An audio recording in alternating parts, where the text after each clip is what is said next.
예, 4월 29일입니다. 4월 29일인데, 오늘은 금리 인상이 지금 현재 지점과 그 시나리오 중에 2700, 800의 상승장이 발생하려면 어떤 조건들이 돼야 되는가, 이를 한번 이야기를 해보려고 해. 현재 지점에서. 금리 인상이 꽤 많이 됐고, 어제 지금 미국 주식을 보니까 금리도 불안하고 원유가 어제 76달러를 넘어갔죠. 제가 75달러 밑에서는 원유 레버를 산다는 이야기를 며칠 전 동영상에서 했었어. 뭐 수익이 도달하겠지. 75달러 밑에서는 제가 원유 레버를 산다 했었잖아요, 그죠? 그래서 그래 샀던 원유 레버는 수익에 도달할 겁니다. 그리고 내가 얼마 전에 또 이제 인버는 팔아야 될 것 같은데 라는 이야기를 했습니다. 요거 말하는 지점에서 그래 말했는 것 같아. 딱 맞췄지. 근데 그 이야기 하려는 건 아니고, 원유가 70달러 이상에서는 인플레이션율이 잡혔는지 보기 어렵다라는 말씀을 이전부터 제가 드렸다, 그죠? 그러고 금리는 굉장히 높아요. 높단 말이지. 그러고 다음 달에 뭐 한 인상을 할 것 같다, 이래 이야기를 지금 하고 있습니다.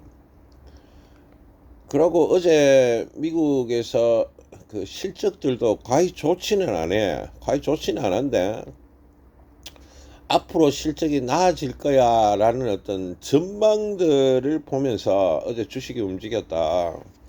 그러니까 인플레이션율도 떨어진 것도 아니고, 그 다음에 금리도 떨어진 것도 아니고, 그 다음에 실적도 별로 안 좋은데 앞으로 금리가 이제 실적이 좋아질 거야 라는 이슈로 올라갔다 이 말이지. 다르게 이야기하면 어제의 미국 주식은 특별한 실책 없이 움직이고 있다라고 보는 게 맞습니다. 그런데 주식은 항상 이유가 있죠. 지금 어떤 그림을 원하놓고 하면, 인플레이션율이 어제 미국 장의 성격이 인플레이션율이 떨어질 거야 하고 있는 겁니다. 그 다음에 인플레이션이 떨어지면서 금리 인상을 못 할 거야, 더 이상 금리 인상은 안 될 거야 라는 것을 깔고 있고, 이 두 가지 조건이 성립되면 실적이 좋아질 거야, 이래 이야기를 하고 있는 겁니다. 이 말 알아들으시겠죠? 그래서 어제 같은 경우에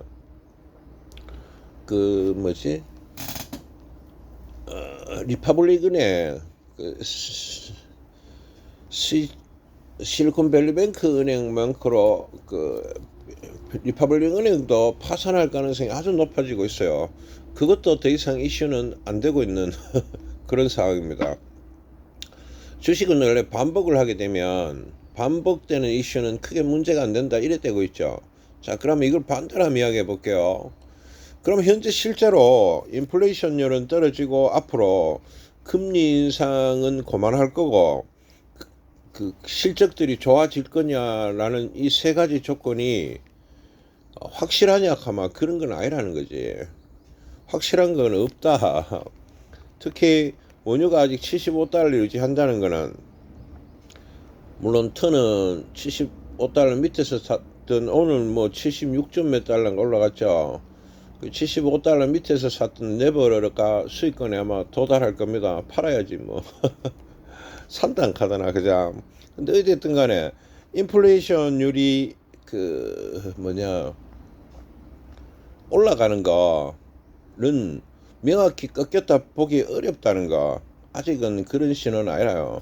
그리고 또 문제가 하나 있는데, 여러분들 여기서 금리 인상에서는 두 가지 문제가 있다 했다, 그죠? 뭐 어떤 게 있나 하면, 금리 인하는 아니라 하는 거, 고금리에서 또 문제되는 상황들이 실리콘밸리뱅크 은행이나 또는 리퍼블릭 은행 뱅크로 그런 은행이 더 나올 수 있다는 거, 문제가 유발될 수 있는 소지가 있는 게라, 금리 인상을.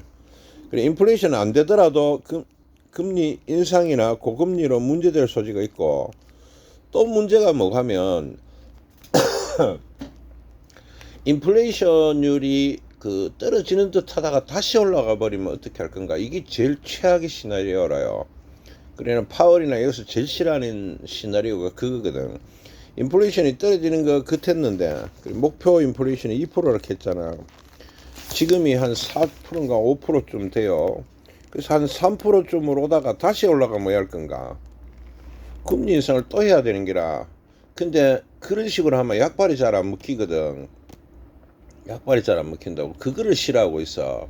그래서 그런데 어쨌든 간에 또 만약에 인플레이션이 올라가면은 금리를 다시 올려야 되는 상황이 또 일어날 수 있습니다. 이때는 문제가 이전보다가 더 커질 수가 있다는 거지. 이전보다가 박살나는 게 더 커질 수 있어. 왜 그렇게 하면 금리가 굉장히 높은데 그거다 막 올리면 어디 되겠어요.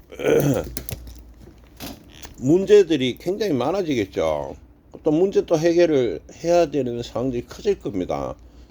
이까지 됩니까? 실제로 지금 일어나고 있는 모든 문제들이 뭐 아래 나왔던 임창정의 주식조차도 제가 봐서는 간접적으로 이 금리 인상과 관계가 있다고 보거든. 한 명이 돈을 확 빼붙는 기라. 그게 대기업 사장이 돼 보이. 재벌이 돼.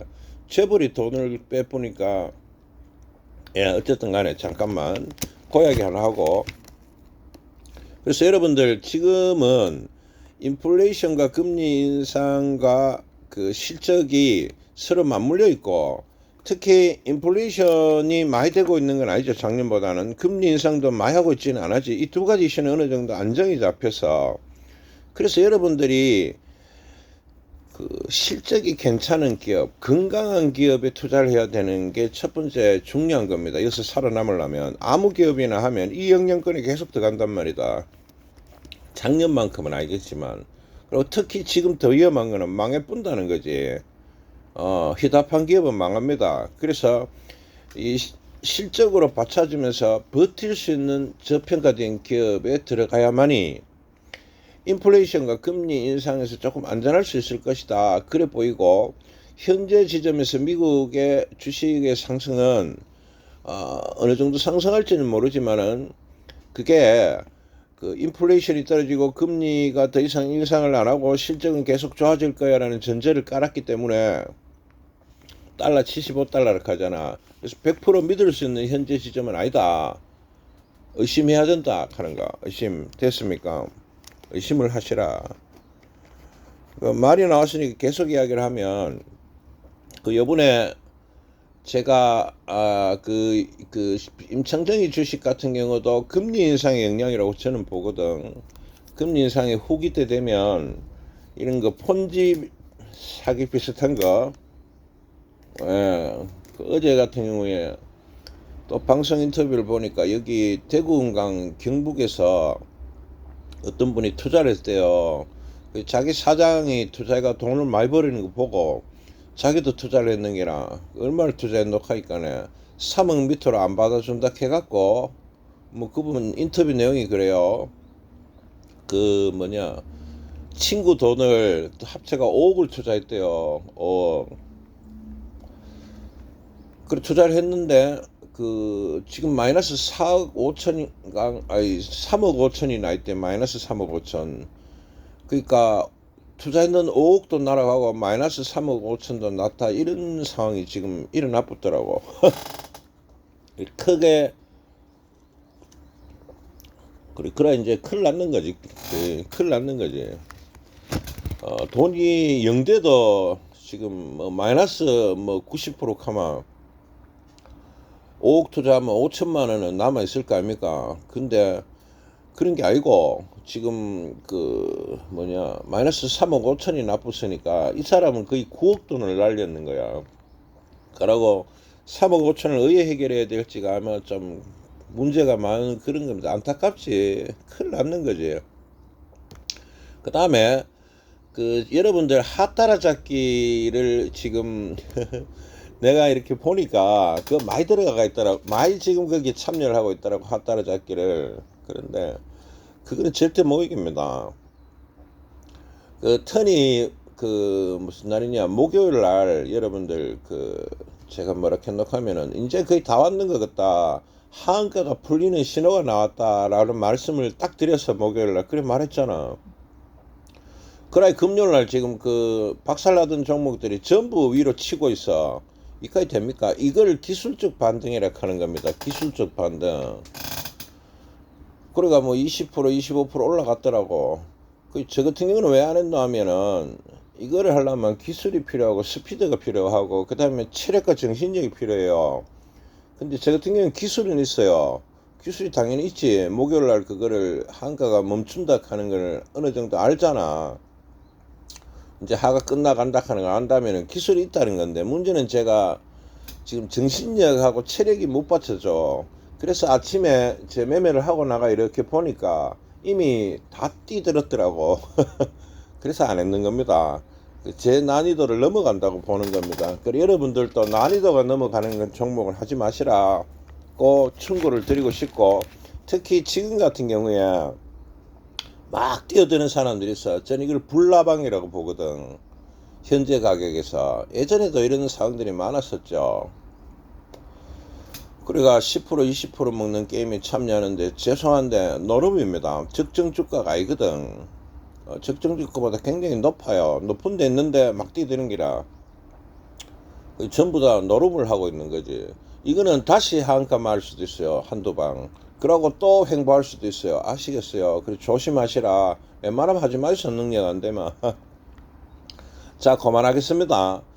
4월 오늘 며칠고 29일 날 그 인플레이션이나 그 금리 인상은 아직 확정된 건 없다 하는 걸 아시고, 어제 미국 주식 같이 이제 인플레이션은 떨어지고 금리 인상은 그만하고 실적은 좋아질 거야 라는 이런 꿈을 갖고 상승하는 장이 발생을 했는 거라 돈이 많다는 거지. 유동성이 아직 많다는 거지.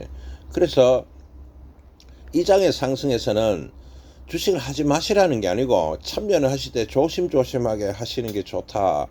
그 다음에 원유 같은 경우에 75달러 70달러 밑으로 안 떨어지고 있잖아. 턴이 75달러 밑에서 원유를 사는 이유가 이번에는 안 떨어질 거라고 보는 거라. 왜 안 떨어진다고 봅니까? 인플레이션이 아예 안 떨어졌다고 보는 거지. 그리고 당연히 마차가 돈 벌잖아. 같은 논리에서 진행을 하는 겁니다. 그 다음에 또 저거 뭐냐, 그 작전주에서 지금 끝물, 작전주의 끝물에서 일어나는 이 반등들은 하 따라잡기를 너무 많이 들어오고 있다. 내 보니까 이분들이나 초창기에 임창정이나 동급이라 이 하 따라잡기는 재수가 될 겁니다. 그럼 물 수도 있어요. 근데 왕창 물리 뿌릴 수 있다 잘못하면. 아시겠습니까? 그렇게 안 하셨으면 좋겠다 하는 거를 한 말씀을 드리고, 그리 목요일쯤에 이제 하가 거의 풀려가는 거라는 거를 아는 턴조차도 그 이런 매매에는 참여 안 한다. 내 능력 밖이라고 제 스스로 인정을 하는 거라. 아시겠어요? 그래서 금리 인상과 인플레이션, 그리고 어제 미국 장의 상승과 그 이 장이 이 조시가 되면은 2,700이나 이런 것들도 공략할 수 있어요. 이런 분위기가 지속되면은. 근데 되게 조심해야 된다 하는 거 아시겠어요? 오늘 4월 29일 날 비가 촉촉이 오네요. 비가 촉촉이 오는데 제가 약간 지쳐갖고 조금 늦게 출근했는데 지금부터 좀 뭐 좀 해봐야지. 주식 분석을 좀 하려고 합니다. 분석도 좀 하고 일도 좀 하고 오후장에 돼갖고 올릴 수 있는 게 있으면 올리도록 하겠습니다. 종목도 추천해야 되고 할 일이 많네. 할 일이 왜 이리 많은지. 참고해서 끝.